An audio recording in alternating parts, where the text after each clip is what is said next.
All right, you're good to go. All right, everyone. Thanks for being here. It is amazing to see how many people have joined us. I know that right now the governor, is providing an update on the stay-at-home order, and so we'll have to get caught up on that immediately after the webinar. If there is any information regarding that, we will make sure to push that out immediately this afternoon. So I know that's happening right now. I just want to acknowledge that. My name is Matt Killian. I'm the president of the Brainerd Lakes Chamber, and on behalf of the Chamber in Bladec, our colleagues that we share an office with, Tyler Glenn is the executive director there. Really proud to bring you this complimentary webinar called Business Relief Through the Federal CARES Act. This came together very quickly, and I'm just really excited that we have the caliber of people here that can provide the best and most timely information and hopefully get a lot of your questions answered here at the same time. I know that the last 3 weeks have been extremely challenging and frustrating for many of you. If you're business owners, if you're nonprofit organizations, if you're independent contractors, it's been a frustrating time just navigating not only what you're doing with your own businesses and organizations, but also trying to access these relief programs, and hopefully we'll be able to unlock some of that information for you today. I want to just really emphasize the role in bringing this together with Congressman Stauber's office and his staff that really spearheaded this and helped us get it together. So Isaac and the whole team has been great. Pete, if you're on the line, I think we'll be getting to you in a minute, but thank you so much for prioritizing the Brainerd Lakes area and being a champion for business. We really appreciate that. I also want to thank John Kirchner from the U.S. Chamber and Brian McDonald from the Minnesota SBA, who you'll be hearing from as well. So how we're going to structure this is the first 30 minutes or so will be presentations, and then we're going to try to reserve the last 30 minutes for question and answers. Many of you were kind enough to submit questions in advance, and hopefully we'll be able to get those reflected in the presentations themselves. But at the end, we'll save as much time as possible for Q&A. And so the way that you'll do that at that time is you'll use the chat function that is in the lower part of your screen, and then you will be able to see those questions and hopefully get to as many as possible. Just before we get started, because I know a lot of people have to drop off sometimes a little bit early, but there is going to be another webinar next week on unemployment. For those of you who have had to do some layoffs or are thinking about that, we'll have a couple of presenters talking about Minnesota unemployment from the DEED organization, as well as some HR consultants as well. So look for that. And Congressman Stauber, if you are with us, I would be honored to turn it over to you to make a few opening remarks. I am here, Matt. Can you hear me? I can. I don't know if I'm on video. It seems like my iPad's maybe screwed up a little bit. But listen, to the Brainerd area, Brainerd Lakes Area Chamber of Commerce, and you, Matt, as the Chamber President, I really appreciate the ability and the opportunity to meet with you all during this difficult time. I think that through no fault of our own, we're in this situation right now. But I have all the faith that when we as Americans come together, we can get over this. We will get through it, and I believe in my heart that we will become a stronger, more resilient, and more self-reliant nation than we've ever been before, having gone through this together. So I think right now we can talk a little bit about the CARES package and kind of that federal response, in particular to small business. The CARES package was really meant and primarily focused on the small businesses to get the small businesses through this, and on the other side, put them where they were prior to the pandemic hitting our country. And it's not easy, but I can say that I'm very proud of the bipartisan work that our U.S. Senate did, and also the House of Representatives, to get this passed in such a timely fashion. For the federal government to move like this, it's like breakneck speed. But we understand we're understanding, Matt, that that we're in a crisis, we're in a pandemic, and we know that small businesses are the engine of our economy. And I mean, almost 98, 99% of the businesses in our the United States is small businesses. We are job creators. We employ people. We are part of the community. We volunteer. We donate. And you're seeing how important small businesses are to this nation. And so that CARES Act really took a focus on that. And we can talk about the PPP and the unemployment insurance, as we go along, and I'll take some questions. But really, the first package was the 8.3 billion. That was for the vaccine and the development of such, and to help the states. And the second was the Families First Coronavirus Act, which allowed those people that at this point are symptomatic can go get a test and not have to pay for it. And also that 2 weeks of paid leave. And then, of course, the PPP, which is a Paycheck Protection Program. And that really is to make sure that, that we assist in every way possible the small businesses in our communities. So when we get through it, they can open up. It's extremely hard, and it's frustrating at times kind of going through this process, but I can assure you, we just had a conference with Secretary Mnuchin today, that those issues that are coming up around our state and our nation are being brought. There's a way that members of Congress can funnel them directly to Mnuchin's office, and it's working. We're seeing some of these things, we're seeing it happen already. And I think that it's important that myself and my staff who are on the phone take these notes and give them to the ranking members of our respective committees. So as we move forward, and as we kind of on a daily basis kind of evaluate what's working and what we can do better, and some things that come up that we didn't think of. And so right now we're in this CARES package, this Relief 3, working to sustain the small business community. And it's not easy. And I'll just say that my brothers and I have owned our small business for 30 years.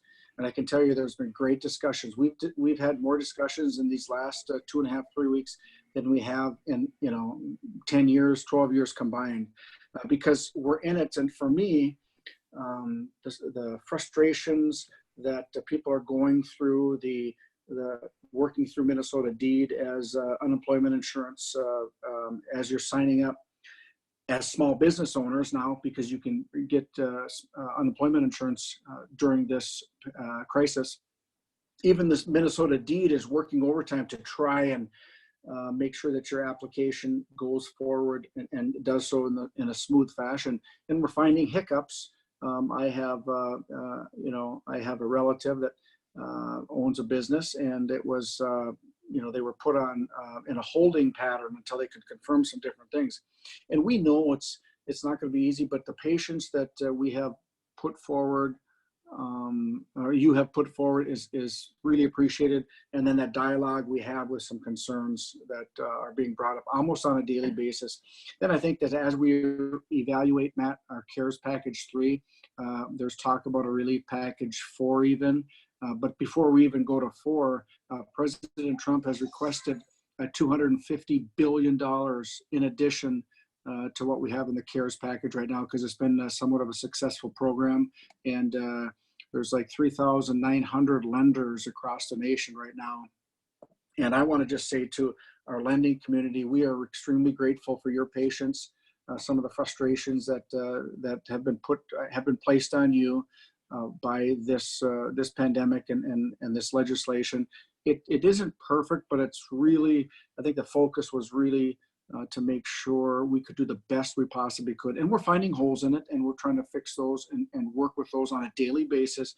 But right now, it looks like the president, his request of $250 billion more to get us through is going to go through, I hopefully in a manner where we don't have to go to Washington, D.C. and vote on it, because nothing in the law per se, the policies, the rules and regulations would not necessarily change just because there's money added. So I will say that Secretary Mnuchin for our small businesses is listening to some of the frustrations. We're trying to, $90 billion has already funneled out to the banks, and there's going to be another $100 billion funneled out to our lending institutions.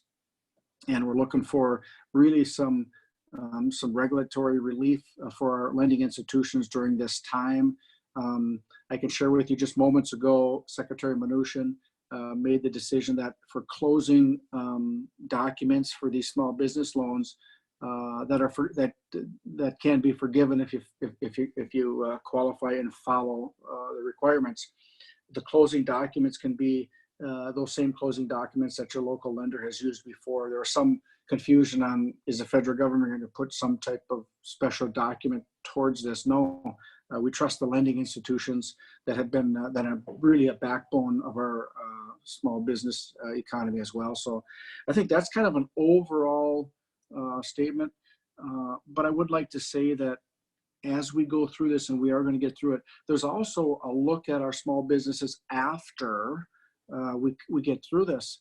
I was just on the phone at GOP conference call, and with the U.S. Chamber of Commerce, and many of the members talked about, so these folks that own the theaters, when things open up, how fast do you think they're going to be able to get the folks in their theater seated next to each other? What is it going to look like? What are the restaurants going to look like? How is the public, how is it going to look like the public trusting the process to get back to where we were, or as best we can where we were, and what's the speed of that recovery? And I can tell you that this administration and me as a member of the Small Business Committee is extremely, we're working extremely hard on trying to answer those questions so we don't have a couple of more hiccups. There's going to be bumps in the road. We know that. But I think that with our patience and really listening to the boots on the ground, our small business people, the chamber people, those respective professionals in the lending area, I've learned quite a bit in just the last month or so on finances, and you know, we're all put in this situation through no fault of our own. But Matt, for your leadership and the members of the Brainerd Lakes Area Chamber of Commerce, getting out, making sure that that we're getting the information we need so we can bring it back to Washington, because they're listening. On both sides of the aisle, they're listening. And I think if we can focus future packages on specifically COVID-19 related expenses and to get us through that, we can do pretty well. So with that, that's my opening statement. And again, Matt, thanks for everything. And I'll just take some questions. And our office, we know that constituent services is our #1 priority. And that's exactly why we're having this call today. The Brainerd Lakes Area Chamber of Commerce and the men and women that support it matter. And I'm really glad to be here along with my staff. Thank you, Congressman. Peter, are you going to be able to stick around a little while? Yeah, I have, yeah, I'll be able to stick around. I've got a couple of other conference calls and stuff, but I will stick around, Matt, to the last 30 seconds before I have to jump on the call. But I'll give you, Okay. I'll let you know.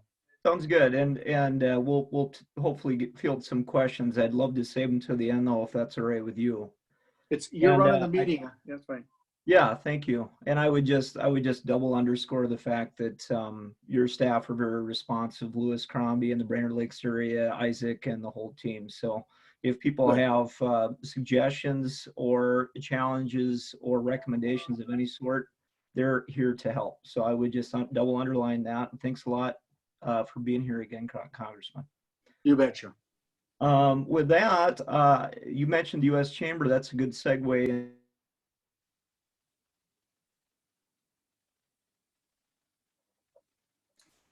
Matt, you just muted yourself. Sorry about that. There you go. I'm hitting the wrong buttons.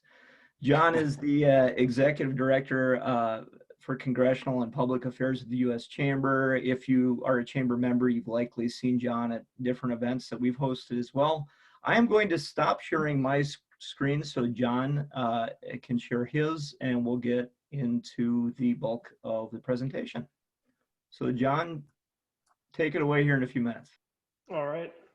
Thanks, Matt, for convening this group. Thanks to Congressman Stauber for also convening this group and for all the hard work that you have done in Washington to make this happen. I don't think the small businesses would have much of a chance at all if it wasn't for this Federal CARES Act. And that is a direct correlation to your leadership in Washington. So we appreciate that. I'll move through this pretty quickly. And I know we have Brian from the SBA on, who will be a tremendous asset to answer a lot of specific questions maybe that I can't get to, but I'll walk through what's in it, focus primarily on what's in it for small business, and then we can move to that Q&A portion. This is a $2 trillion package, and if you want to think about the size of that, that's about 10% of our country's GDP, so it's a very significant package, often referred to as the Phase 3 bill that the Congressman discussed. The one individual portion of this is the payment to individual taxpayers, $1,200 per individual, $1,200 for a joint return, and $500 per child. And that's going to be phased out for incomes above $75,000 and $150,000 for the joint returns. Similarly, there is some expanded unemployment in here as well. A lot of the restrictions on eligibility for unemployment have been suspended if that unemployment's a result of COVID-19. So if you think of a lot of sole proprietors and things, folks of that nature that maybe didn't previously qualify now would qualify. The federal government's kicking in an extra $600 per week on top of your regular state benefit, and that's going to run through July 31st. This was an often, I think the Congressman could probably talk to this later too, this was an often discussed topic in terms of there was some concern that someone's going to be making more money on unemployment than they were being employed. And it's important to note that that eligibility does end when the individual can return to work. So this doesn't live into perpetuity and is not meant to be an incentive not to work. And then lastly, the benefits are provided through your state unemployment offices. So all that needs to happen is Minnesota needs to raise their hand and say, yes, we'll accept this money. And they've done that. And I believe that is retroactive back to March 25th. I could be wrong on that date, but I thought I saw that. We'll go quickly, major provisions for employers. We'll talk about what's in it for all employers, some of the small components for larger employers, and we'll spend the bulk of our time on the small business side of this. All employers, an important program here, payroll taxes. Employers have the option to delay payment of their payroll taxes, the Social Security portion of that, between now and January 1st, 2021. If they choose to do that, 50% due is at the end of 2021, and the remaining 50% is going to be due at the end of 2022.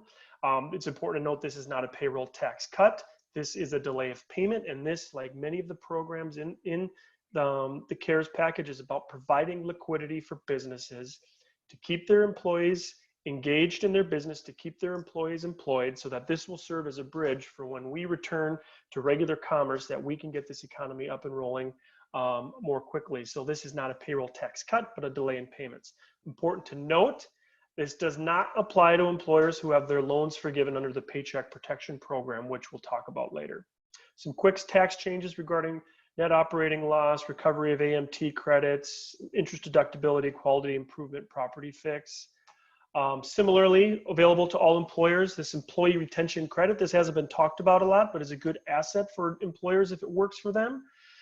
This is available to employers who are fully or partially shut down or have a 50% drop in gross receipts. It is a refundable tax credit for 50% of the wages, including employers' health plan expenses. And this is paid, which are paid by the employer, up to $10,000 per employee. So think of it as basically a $5,000 per employee tax credit that's available. Some distinctions for employers with more or less than 100 employees. If you have more than 100 employees, it only applies to employees not providing services. So if you have people who you are still paying, but they are at home and cannot work, this only applies to them. If you have less than 100 employees, it applies to all employees paid during that eligible period. Again, similar to payroll taxes, this is not, an employer is not eligible if they receive a Paycheck Protection Program loan. Mid-sized larger employers, there's $454 billion. Well, there's a total of $500 billion really for large and mid-sized employees. 454 of that is Treasury Department for loans and loan guarantees, federal reserve credit facilities. The remaining $46 billion is for some special programs for the airline industry and critical national security businesses. One important note, if you're a large and mid-sized employer, you take advantage of this program, there are likely to be some restrictions on stock buybacks and executive compensation as a result of that. So now we'll spend the bulk of our time here, the Paycheck Protection Program. I'm moving through this quickly to allow time for questions and for the Congressman to answer some questions as well.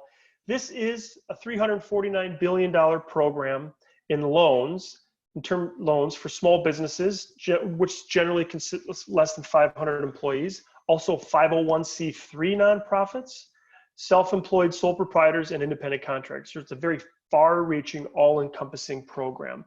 The loans are equal to the lesser amount of 2.5 months of average payroll, or $10 million. And it's important to note when figuring that out, I would say, and I'll plug it later, but go to uschamber.com/SB loans. There's a tremendous 4-page checklist that you can walk through in terms of, do I qualify? What do I need? But then how do you figure out those payroll costs? What's included, what's excluded?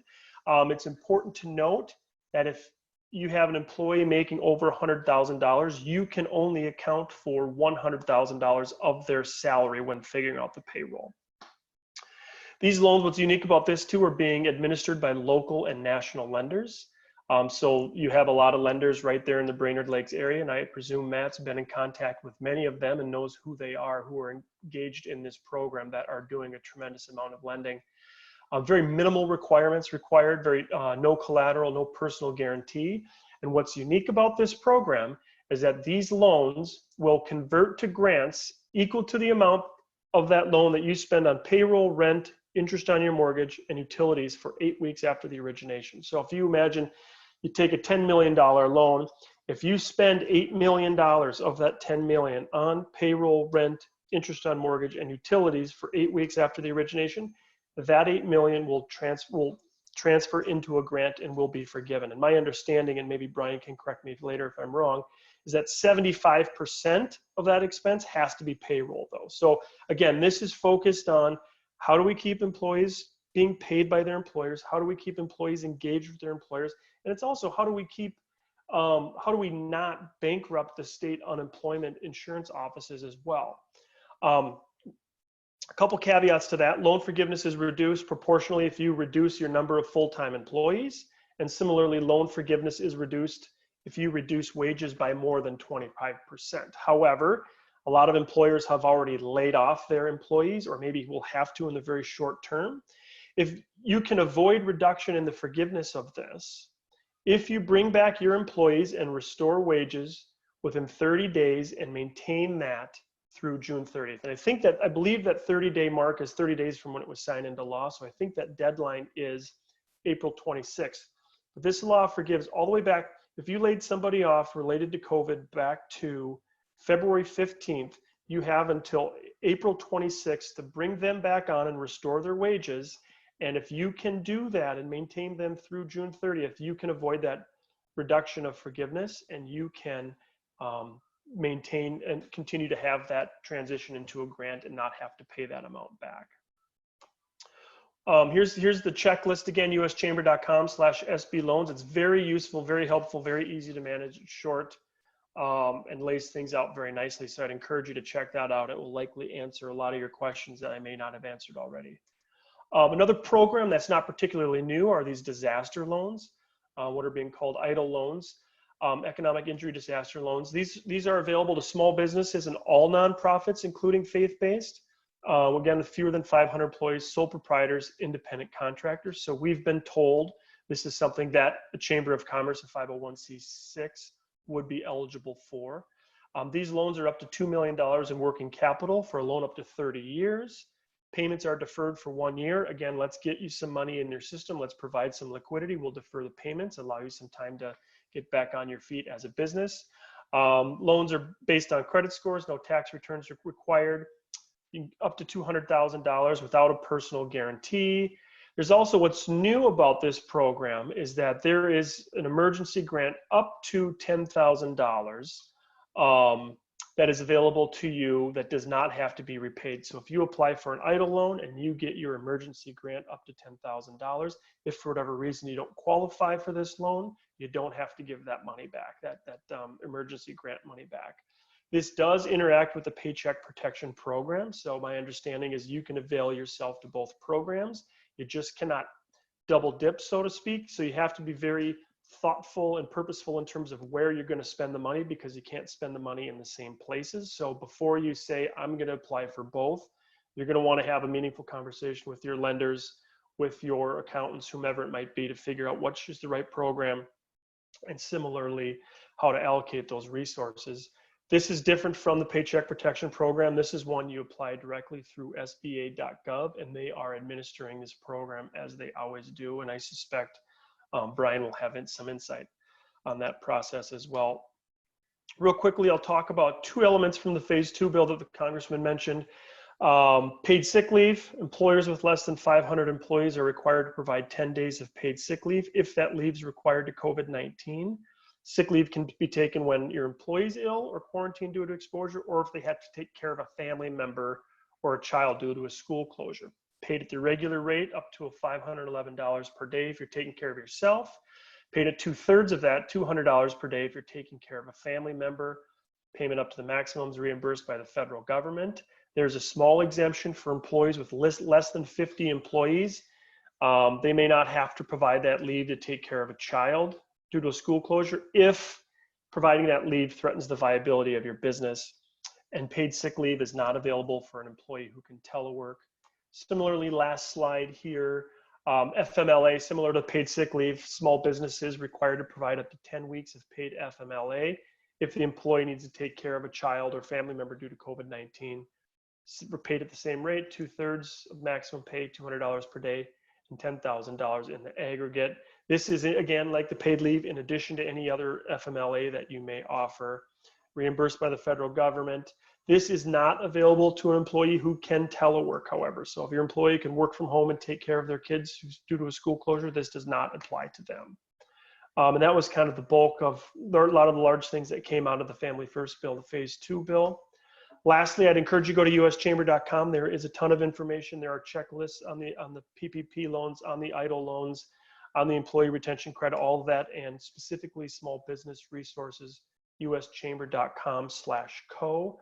A lot of great resources there. And I moved through that really quickly, but I wanted to make sure that we had time to take questions. And I know the Congressman has a busy schedule. I want to allow him an opportunity as well. And I know Brian has some insights that he can offer from what I didn't. So I'll turn it back to you, Matt. All right, thanks, John. That was a great overview. I do want to bring Brian McDonald into the conversation here. Brian is the acting director of the Minnesota Small Businesses Administration, And Brian, I'll turn it over to you just to make a few comments, and then we'll open it up for questions. Sounds good. Thank you, Matt, and thank you, Congressman Stauber, Matt, and Paula, and the team from Brainerd Lakes for your guys' leadership. And John, you just certainly made my job easy today, which is just what I needed. So thanks for that. Thanks for that great overview, touching on some of the SBA programs. So I'm not going to go as in depth, but I just wanted to let everyone know that I'm with the SBA here in Minnesota. So I'm with the Minnesota District Office, and so we're local here in the Minnesota community. And also to let you know that SBA is doing everything we can right now and working really hard with our partners to provide some of these critical financial assistance and technical assistance services here in Minnesota. And as the Congressman said, that's for over 500,000 small businesses alone in our state. And we have over 400 SBA lenders, and that number is growing right now in Minnesota. So the number of lenders is one of the highest in the country for the number of SBA lenders. And so we're making sure that our office right now is currently providing 2 trainings a day on all of the programs that we have, because I know it's kind of like can be drinking from a fire hose at the moment. But as the Congressman said, the CARES Act was passed, and it's the largest economic recovery package ever put together in our country. And SBA got the new PPP program standing up in 5 days. And so regardless of the glitches, we're working through those. Guaranteed capital is flowing, starting to flow onto the streets all across America. And again, more things are getting streamlined every day as we go. The program is intended to provide much needed relief to millions of small businesses throughout the country so they can sustain their businesses and keep workers employed. And as John mentioned correctly, the loans will be forgiven as long as funds are used to keep employees on the payroll, and for certain other expenses, as long as 75% of the use of proceeds is used for payroll, then as John stated, that's correct. This would be fully forgiven. If 75% are not used for payroll, then this is a 2-year loan at a 1% interest rate. So for small businesses and lenders, if you need to get a document, we have everything on sba.gov/PPP, and that's where everything is right now, and that's where everything will be as more gets developed. So that's for guidance, forms, everything you need both as a lender and a borrower. So John provided a great overview of the PPP program. So I'm happy to answer any questions on that. I also wanted to just mention that we have some great technical assistance resources available in your community as well, such as consulting and mentorship from a variety of our SBA resource partners. So we list that on our website at sba.gov/mn, or you can search based on your zip code. But the Small Business Development Center, I know is really strong in the Brainerd area. We also have SCORE mentors, and there are some women business centers operated by Entrepreneur Fund in the northern part of the state. And as I turn it back to Matt, I just wanted to remind everyone to beware of scams and fraud schemes. And we're seeing a lot of these pop up. I just wanted to emphasize that there's no cost to apply for both our economic injury disaster loan program, that's the direct program John mentioned from SBA, or the PPP. And SBA, we do not require upfront payments of any kind. So if you are contacted regarding your loan, ensure that your application number that is referenced matches with what you might have gotten through the system. And of course, if you're in doubt, the best thing to do is to verify all program information on sba.gov, or you can contact me and my team in the local office here. And so I know that's a lot of information. I recommend everyone go to our website, sign up for our newsletter at sba.gov/updates, or as things are coming online and changing daily. And we have a contact here for the local office should you need help as well. And our email address is minneapolis.mn@sba.gov. So with that, Matt, I'll turn it back over to you. All right, thank you, Brian. I think we'll just move right into the Q&A. And if you want to ask a question, please use that chat function on the very bottom of the screen. And Paula, if you could also monitor the ones that were submitted in advance, and maybe let's try to get a few of those in that maybe weren't answered through the presentation. I'm going to kick it off here, Brian, John, and team, with one that we've gotten a few times yesterday, and then we'll move some of these through some of these other ones. Some of the local lenders were saying with the Paycheck Protection Program that their lender had exhausted the amount of money that they were allocating to that program, and just wondering what the options were to connect with other lenders and banks, and what would be a solution for them essentially if somebody wants. Just as a quick answer, we do list eligible PPP lenders on our website for Minnesota PPP lenders, and that's at sba.gov/mn. And there's a section that you can find there, the Minnesota lenders list. So once you get to our website, you'll have to kind of scroll down and find that link. And Matt, I can make sure that you and your team have that. And Paul, if you guys are going to provide kind of a follow-up to attendees, I can provide the actual link as well. But it's on our website there. I would say that's probably the first thing to do. All right, thank you. I'm just going to. I don't know if you two gentlemen can see these, but I'll read them and paraphrase them. This is from Michelle. One of my businesses is closed. Ideally, if I have to spend the Paycheck Protection Program funds in the first 8 weeks, she would like to have the loan funded at the end of April, presuming that she'll be open May 1st. Is it possible to get approval but not have it funded or sign it a few weeks later? So that is actually the question we're getting a ton right now. And I think I'm going to really kind of have to be careful answering that until we have a little bit more guidance coming out. And hopefully today or tomorrow, I think we'll have more clarity on that. But as John mentioned, there are some documents both on the Department of Treasury website and on the SBA website that have some good overviews. I know there is a FAQ document that just got posted yesterday, but one of the questions there is, just in terms of how much of my loan will be forgiven. And so there is that rehiring bit, right? So you have until June 30th to restore your full-time employment and salary levels for any changes made between February 15th and April 26th. Now, what I'm aware of in the regs is that your lender would submit to SBA reimbursement about 7 weeks after your loan is made.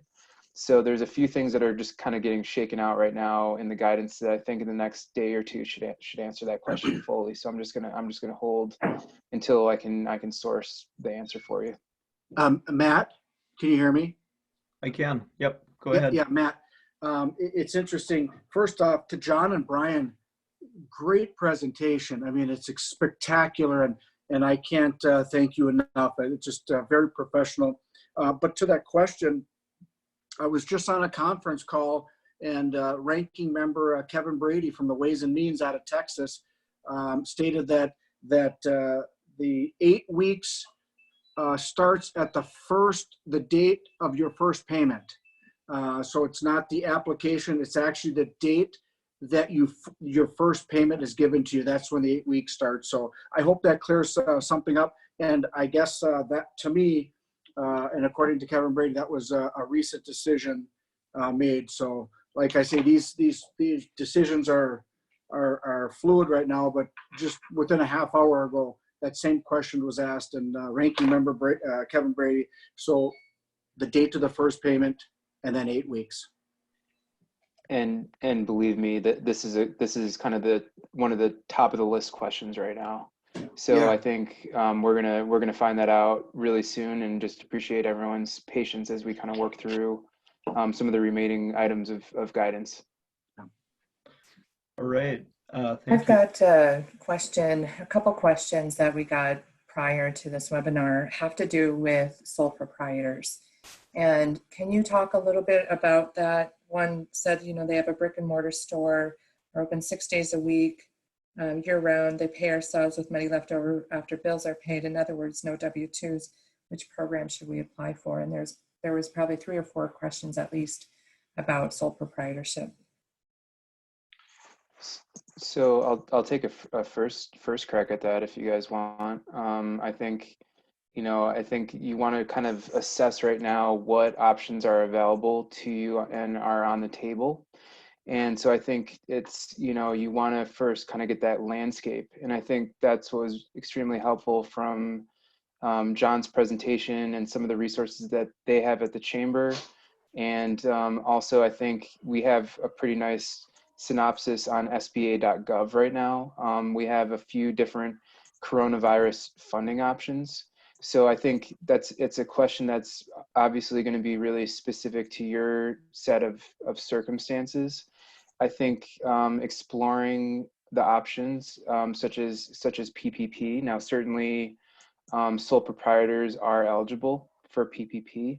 So I think that's a quick way to get capital to help keep payroll with your company. So I would encourage PPP. We have the EIDL Advance. So my understanding on the EIDL Advance is now the application has been streamlined. So it's kind of almost like doing a TurboTax application. It's not TurboTax, it's an SBA direct application, but they've enhanced the application and From what I'm hearing, advances started rolling out onto the streets yesterday is what my understanding is. And it's just a matter of a few days once you submit your application for an advance to get some funding there.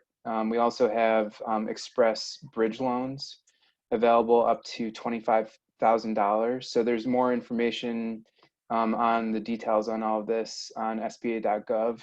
And again, I would recommend there's some great technical assistance resources as well at the Small Business Development Center to kind of look at your financial situation and assess what makes sense for you as well. So I would start there.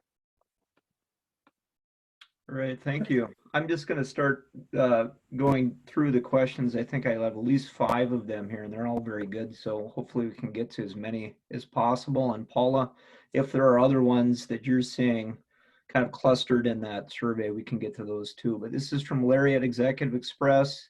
I think this one is one that people are wondering about if they're in Larry's situation. He's got a PPP loan, cut his full-time employees down from 40 to 25 hours a week.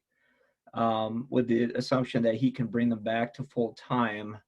But now some don't want this because they may be able to make more money through the unemployment with the $600 bonus. If they refuse to come back full time, can he still have the wages forgiven, the assumed wages forgiven as part of the PPP program? Yeah, Matt, my answer to that would be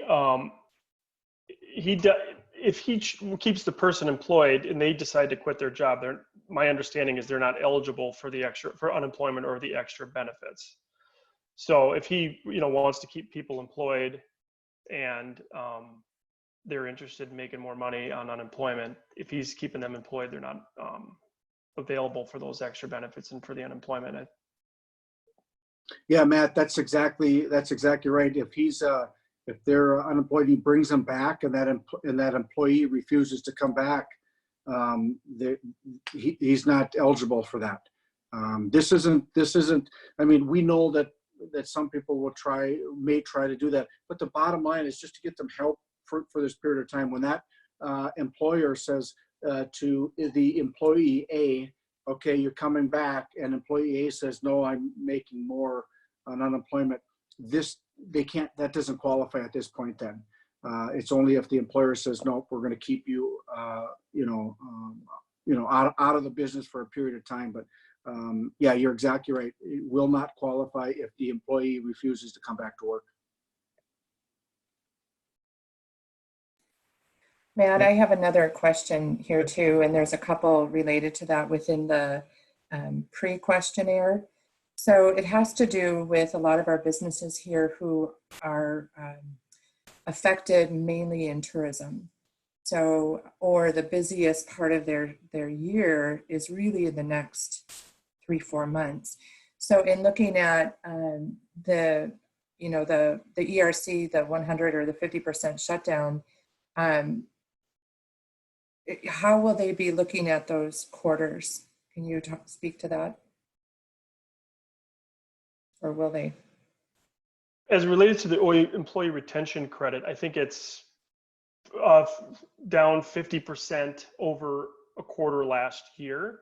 But if they look at the PPP loan, seasonal employers have a different way of calculating their maximum loan amount in terms of their average monthly payments, where regular employers, and Brian can correct me if I'm wrong, would go back through 2019 and figure out what their average payroll was with the excluded, multiply it by 2.5%.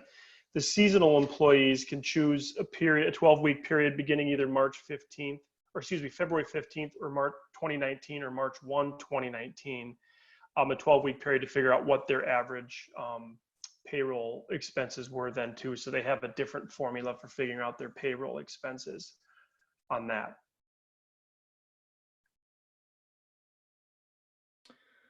All right, this next one I believe is from Matt, this is Pete.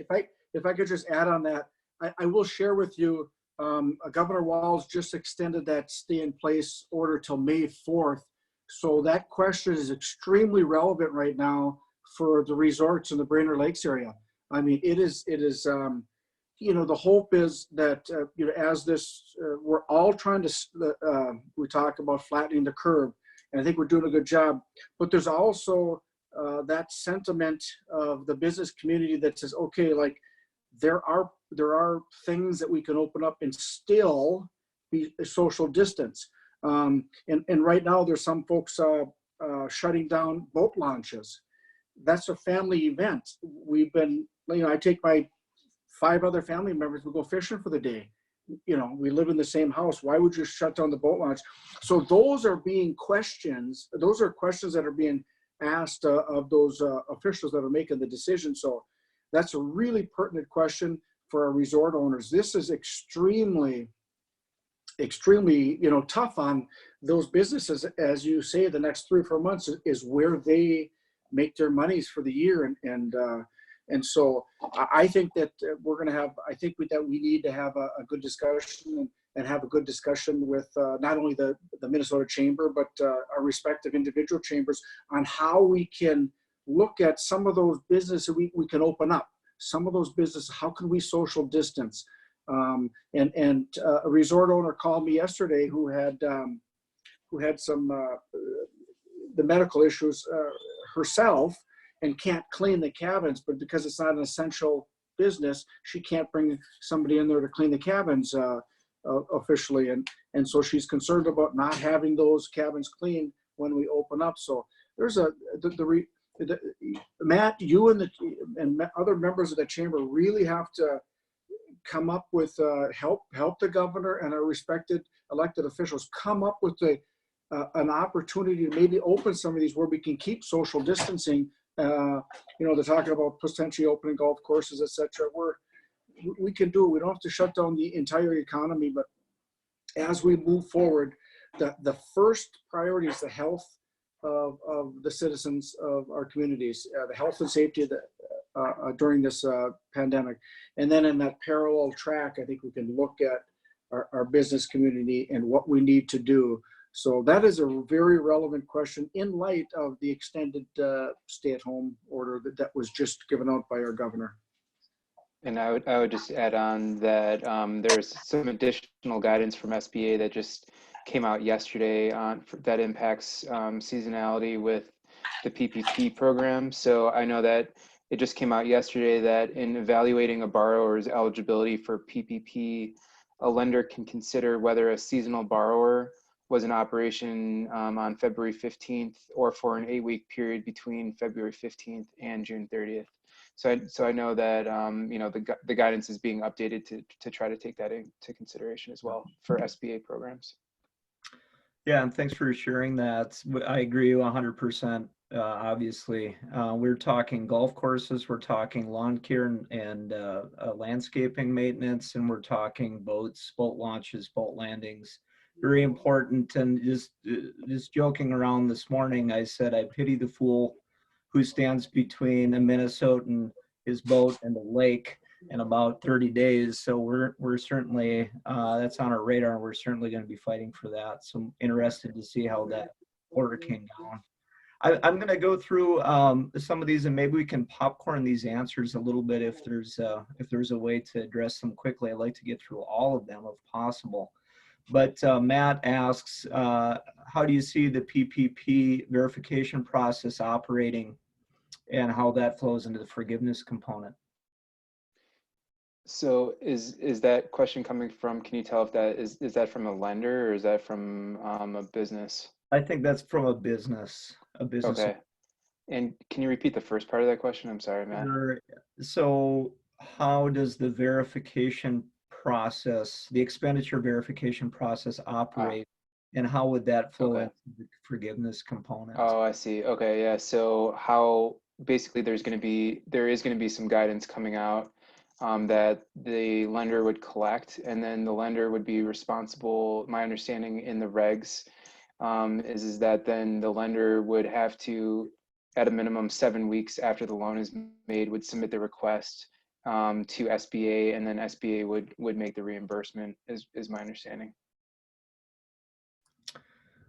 Thank you. This next one is from Dan, talking about the wait times for both the PPP and the EIDL loans. I've talked to some business owners that have already received PPP funds. Mm-hmm.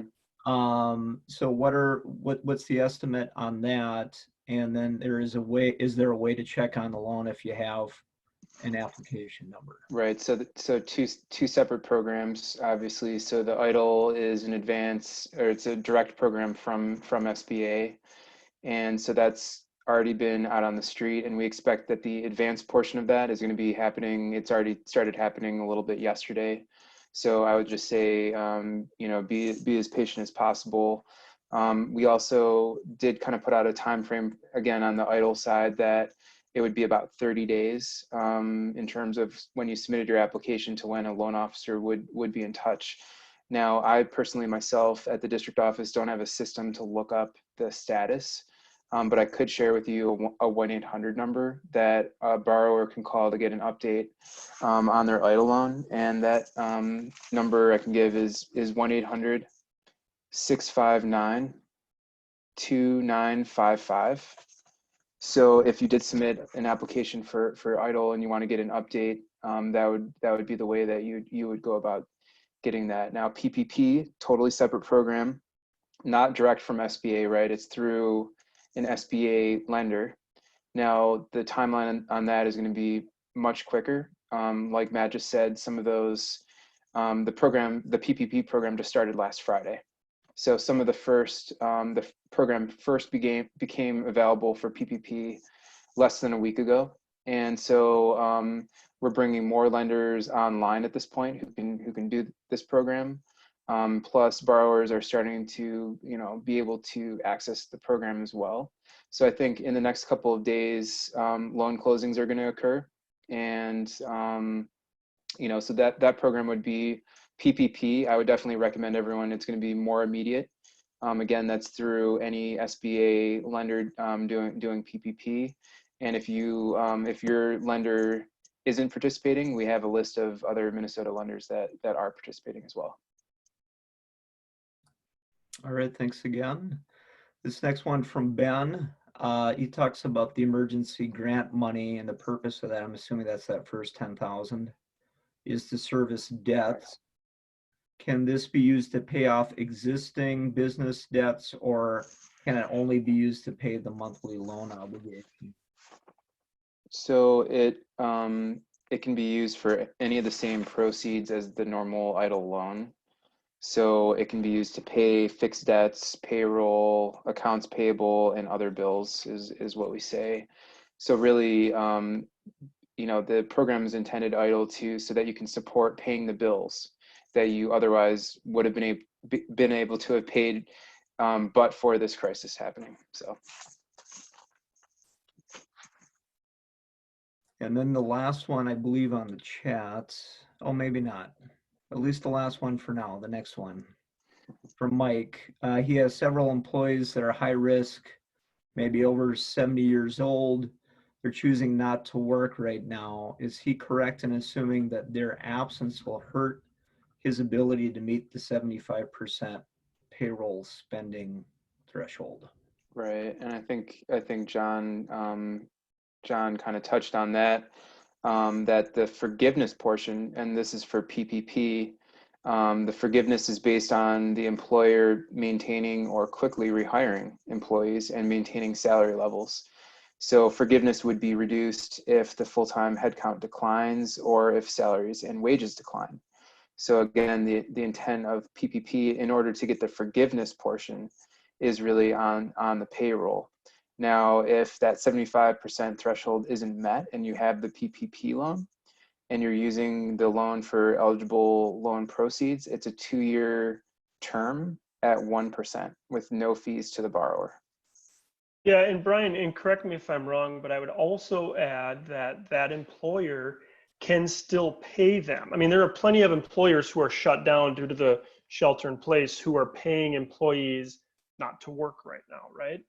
So my understanding is that employer could still pay those individuals even if they're not coming into work and have that apply to that 75%, which is what a focus of this is even if you can't go to work because you're either sick or your business is shut down, we want to keep you employed rather than flood the unemployment insurance offices. So I think that would still be an option. Now, he would be paying them not to work, but there are a lot of businesses who are doing that right now. And that's a big purpose and function of this, is to keep people paid by their employer so that when it turns around, that those group of individuals don't have to be rehired, or he doesn't have to go out and find new employees. They can just come right back to work. But correct me if I'm wrong, but I believe that would apply too.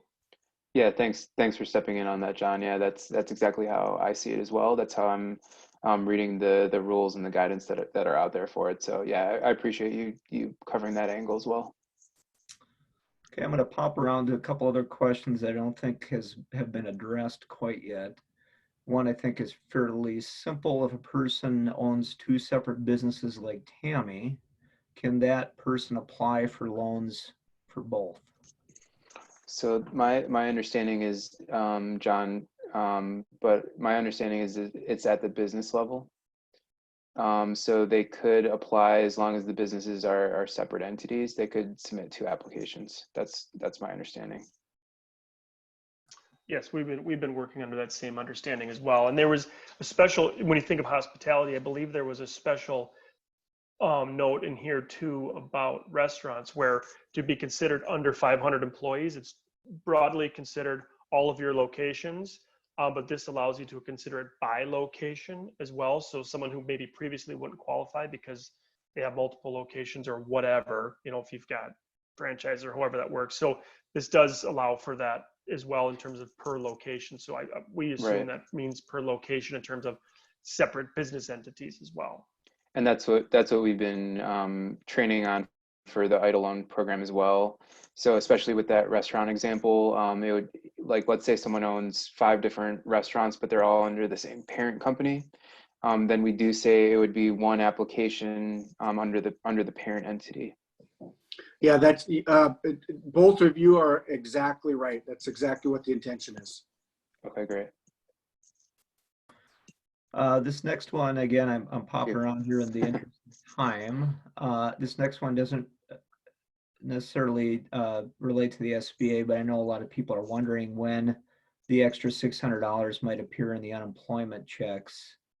Any insight on that? Yeah. So Matt, the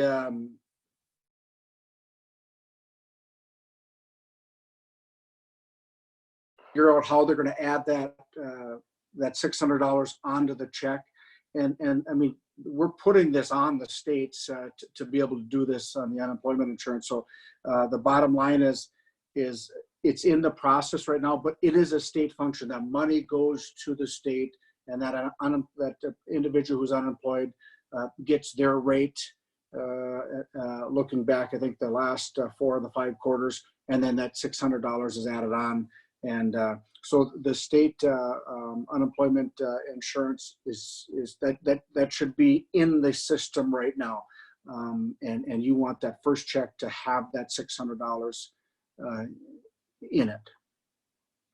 So I just have a time for just a couple more questions, Matt. I've got a call here in about 2 minutes, but I'll answer that question. But first off, you're doing a fantastic job. The SBA folks, the small businesses that are on this, I really appreciate you being here. You have a lot of support, not only from our office and me, but the SBA, Small Business Administration, the U.S. Chamber, and I think we're going to get through this together, and we're only going to get through this together. And I really appreciate having the opportunity to collectively get together, answer these questions.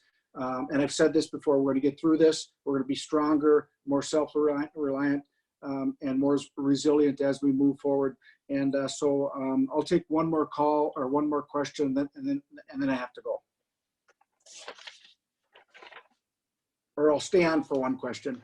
Well, Matt, could I ask, would you mind if I ask the congressman a question just as it relates to his work in Congress, kind of looking forward in terms of, there's a lot of talk about phase 4, and we kind of look at it politically, maybe a little bit afraid. I mean, there's some opportunities with phase 4, but maybe there are some potential threats depending on if that starts in the House with Speaker Pelosi. There's some fear that there are going to be some other non-COVID related big, worldview agenda items put on that. So where do you kind of see this phase 4 potentially shaping up, and what do you think it's going to look like, or should it look like maybe? Yeah, that's a great question. I feel like we're going to most likely go into a phase 4, and we're going to see the deficiencies of the CARES Act, where we missed, or things that come up we didn't even think of, and then we're going to work on solving that problem. But we want it to be really geared towards COVID-related issues, and so there's talk of certain people wanting to put craft language in there for some pet projects. That will be very, very difficult to go have it pass through the House and the Senate with pet projects. And phase 4, as you know, had some projects from the Speaker of the House, the emissions, the carbon emissions from airplanes. That had nothing to do with the COVID crisis we're going through as a nation right now. That had nothing to do with this crisis. And it had nothing to do with helping small businesses. And there's other examples. But there's going to be, my colleague, James Clyburn, on the other side of the aisle, the third highest ranking Democrat, made the comment that we have to use this crisis to push our agenda. No, we want to be able to make sure the health and the safety of the American people. We want to get a vaccine and get us back to where we were. This is not a time to push certain agendas, where normally through the legislative process there may be some healthy discussions. So that's my only concern. And I think as a member of the Problem Solvers Caucus in the House, I'm one of 50 members out of 430 some that are really working on trying to keep this phase 4 focused on COVID and COVID related expenses, so we can get this nation back up and running to be where it was a month, 5-6 weeks ago, the strongest economy that this nation's ever had. And the big part of that economy was our small businessmen and women. And the optimism was at the all-time high, and the unemployment was at historic lows. And we have the opportunity to do that when we get through this. So I think that's my concern, where some of the packages might lean towards some special interest or ideas that don't specifically relate to the economy and COVID issues. So I guess I just ran out of time. I've got to get on another conference call. I want to thank you all for giving me the time to put this together. Matt, you're doing a great job. U.S. Chamber Small Business Administration, we're working together, and we will get through this. I look forward to serving you. Constituent services is our #1 priority. Our staff knows that. So I want you to reach out to our staff if you have any questions. We're going to get through this together, and that's our job. So with that, I will have a great rest of your day, and I'm going to sign off. Thanks, guys. Bye-bye. All right. Thank you. John and Brian, do you have another 10 minutes or so that you can spend on the call? I do want to get to some of these. Are you able to stick on? I can stick for another couple of minutes, but I do have another meeting, so just maybe 1 or 2 more questions. Okay, sounds good. So this next one was asked twice, so I want to get to this one. How will the forgiveness work for a sole proprietor that has no employees and does not take an actual paycheck themselves? So, John, do you want to take a first stab at that? Well, I'm not sure I know the answer to that. I don't know, and I don't know enough about it, and I don't want to give a bad answer. I've heard different versions of it, and I'm not entirely sure. And the latest version I've heard is that we're still waiting on a little bit of guidance for how specifically that will work. And I know some people are frustrated that they wanted to know it all right away, but when you're talking about getting $350 billion into the economy over the course of a very short period of time, there is just some kinks that the SBA and DC and Treasury are trying to figure out. So I don't have a good answer, but I would suspect if Brian doesn't know either, that guidance is likely coming soon. So I apologize for not knowing that. Thanks, John, because things are changing so rapidly. I do know that the program just opened on April 3rd. PPP, and it was eligible for small businesses and sole proprietorships. And then starting this Friday, April 10th, independent contractors and self-employed individuals can apply. So, so of course, sole proprietors can already apply and they're eligible to answer the question. And I think John kind of touched on the formula for how this program works. So you could get a PPP loan if you're a sole proprietor. And I think my understanding is because you would be able to get a loan for your own payroll costs for 8 weeks essentially. And so the formula does look at, okay, what's, the average costs over the last 12 months, like John was saying, the formula works. So you figure out, okay, well, what is that? What is that payroll per month? So if it's $100,000, you take that and you divide it by 12, and then you multiply that times 2.5. So really, the forgiveness portion is for 8 weeks. So what SBA and Congress have done in that calculation is that you take that average and basically you're getting 2 months plus that extra 2 weeks, and that's how the formula is derived for PPP. So that would be the same for a sole proprietor, or it would be the same for a business, is my understanding. I don't know, John, if you have anything else that you wanted to throw on that.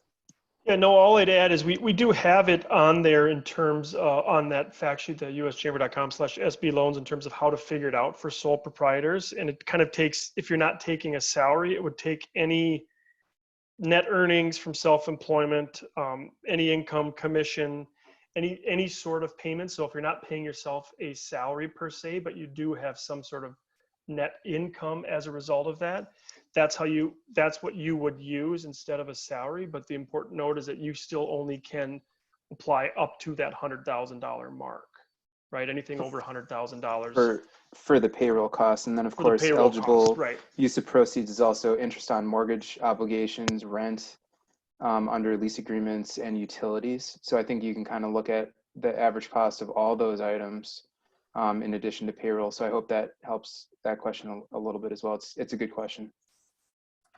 I'm going to end on this one and maybe just add a little bit to it. I apologize, we're not going to be able to get to every single one of these, but hopefully between Tyler at Bladek and myself, we can find the answers for you by just connecting with the people who know. Jeff here asked, what if we applied incorrectly because of lack of knowledge of how it works? Maybe the tack onto that is, what programs are out there that you can access more than one, and then conversely, which ones can't you double dip, so to speak? But if you applied incorrectly, is there a way that you can fix that? And it's obviously, it would be helpful. Sorry, Matt. Yeah, it would be helpful to know what exactly was done incorrectly, I think, to really answer that question fully. But I think, we kind of touched on there's a lot of programs that are out there and available right now. And I think to look at the resources on the Chamber's website, to look at the resources on SBA.gov's website, we have a section on coronavirus relief funding options. And it's really kind of a simple, clear explanation of how the SBA programs work for PPP, for the EIDL loans, for SBA debt relief, and for the Express Bridge Loan Program. So I know right there, that sounds kind of like a mouthful. I know myself, I'm kind of a visual person, and I like to see the things and read them on the website, and that's kind of the way I take it in. There are a lot of things out there, so I would recommend a great resource is to sign up for our newsletter, and we have that customized for Minnesota. And so if you go to sba.gov/updates, and updates is plural, so updates with an S, and then you put in your zip code, and you're going to get the Minnesota newsletter. And we've been trying to aggregate financial and technical assistance resources specific to Minnesota with our partners. So I would recommend that to get you started. And I think you can apply for multiple programs potentially. So I would just want to see kind of what that is. You feel free to email our office. Again, that's minneapolis.mn@sba.gov, and we can try to work with you on that as well.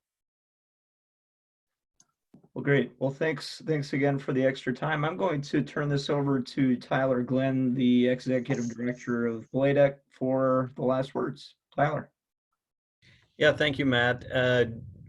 Want to give a big thank you out to John and Brian and Congressman Stauber for their time today. This is a lot of great information that they've provided, and certainly is going to be helpful. But I would also echo Matt's statements in saying that we are resources for you. We are here to continue to provide as much guidance and direction to these programs as possible.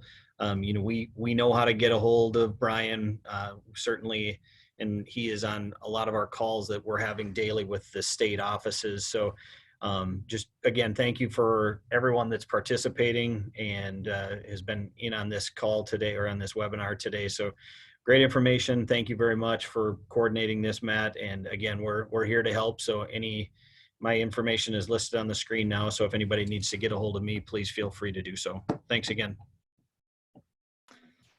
All right. Well, thanks everybody for spending the time with us today. It was an honor to be able to bring this to you, and so many people taking some time out of their very busy days to join us. So thanks again to John, Brian, Congressman Stauber, and the whole team there. We really appreciate it. Have a great week, everyone, and a very happy and blessed Easter weekend. We'll see you soon.